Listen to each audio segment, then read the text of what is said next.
Guys, good morning sa inyo guys. Ayan. Walang sawa tayong mag-harvest kasi andito tayo sa probinsya guys. Ayan, andito na naman tayo sa farm namin guys. Farm natin guys. Yan.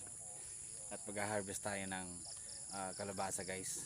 Kasi tinanim sa may mga mais guys yung kalabasa. Ayan.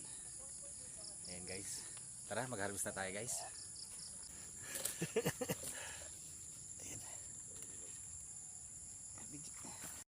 Pati na.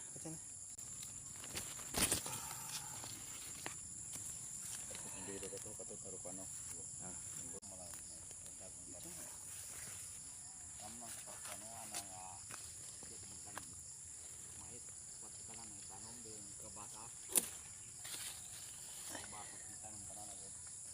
Guys, ang laki ng kalabasa natin guys.